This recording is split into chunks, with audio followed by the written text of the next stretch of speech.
আসসালামু আলাইকুম।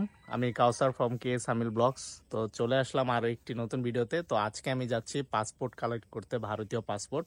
তো আপনাদেরকে দেখাবো যে ভিসা কি পেয়েছি কি পাইনি। তো সম্পূর্ণ ভিডিওটি আমাদের সাথেই থাকুন এবং দেখতে থাকুন। তো আমরা এখন চলে যাব যমুনা ফিউচার পার্ক আইব্যাক সেন্টারটি রয়েছে, সেই আইব্যাক সেন্টারে আমাদের সাথেই থাকুন। তো আমি প্রায় 1 ঘন্টার ভিতরে যমুনা ফিউচার পার্কে চলে আসলাম। তো যমুনা ফিউচার পার্কে আসলাম প্রায় 9:30 বেজেছে। আপনারা সকলে জানেন যে আপনার পাসপোর্ট ডেলিভারির যে টাইমটি সেটি সকাল 10টা থেকে শুরু হয় এবং পরের দিন শুক্রবার ছিল, এই কারণে আমি চলে আসলাম, কারণ শুক্রবারের বন্ধ থাকে। তো আমি তাই বৃহস্পতিবার চলে এসেছি। তো আপনার ডেলিভারির সময় অবশ্যই আপনাকে ডেলিভারির যেই স্লিপটি সেই স্লিপটি সাথে রাখতে হবে এবং অবশ্যই আপনার মেসেজটি থাকতে হবে। যদি ডেলিভারি স্লিপ নাও থাকে আপনার মেসেজ দিয়ে আপনি কিন্তু পাসপোর্টটি আনতে পারবেন। এবং অনেকেই দেখা যায় ওনার ভাই কিংবা আত্মীয় স্বজনের পাসপোর্ট আনার চেষ্টা করে। আপনার ভাই কিংবা আত্মীয় স্বজনের পাসপোর্ট কিন্তু আপনি আনতে পারবেন না, কিন্তু আপনার বাবা মার বা আপনার ওয়াইফ যদি থাকে সেক্ষেত্রে আপনি পাসপোর্ট আনতে পারবেন। তো আলহামদুলিল্লাহ 6 মাসের মাল্টিপল ভিসা পেয়ে গেলাম। তো আপনারা দেখলেনই যে কিভাবে ভিসাটি পেলাম, ভারতীয় ভিসা। তো আমি এখন চলে যাব বাসায়। তো বাসায় গিয়ে আপনাদেরকে সম্পূর্ণ ডিটেলসে জানাবো যে কতদিনে ভিসাটি পেলাম, এবং আমি অনলাইনে চেক করেই দেখেছি যে আমার ভিসাটি হয়ে গিয়েছে। তো সবাই সাথেই থাকুন এবং সম্পূর্ণ ভিডিওটি দেখতে থাকুন। তো বাসায় চলে আসলাম। তো বাসায় চলে এসে আমি আপনাদেরকে যেটি দেখাই যে আমি ভিসা আনতে গিয়েছিলাম, ভারতীয় ভিসা।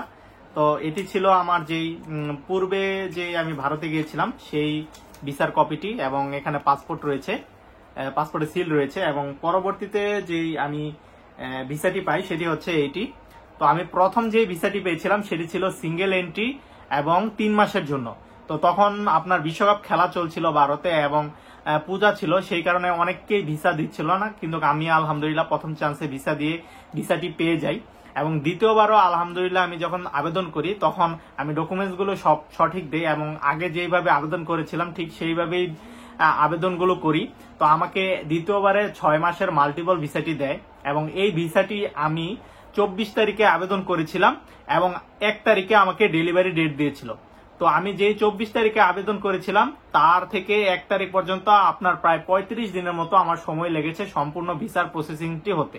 তো এখন যারা আপনার 2024 সালে জুলাই মাসে কিংবা জুন মাসে ভিসার জন্য আবেদন করছেন তাদের আপনার এই পাসপোর্টটি সম্পূর্ণ ভিসা সহকারে পেতে আপনার প্রায় 35 দিন বা 1 মাসের মতো সময় নিবে। তো 1 মাসের বেশি সময় নেওয়ার কথা না, কারণ এখন আপনারা বেশিরভাগই দেখা যাচ্ছে যে ডকুমেন্টসগুলো সঠিক থাকলে তাদেরকে ভিসা দিয়ে দিচ্ছে। এবং আইব্যাক সেন্টারে গিয়ে আমি দেখতে পেলাম যে অনেকেই প্রথম চান্সে ভিসা রিজেক্ট হয়েছে, কিন্তু দ্বিতীয়বার আবার আবেদন করার পর ভিসা পেয়ে গিয়েছে।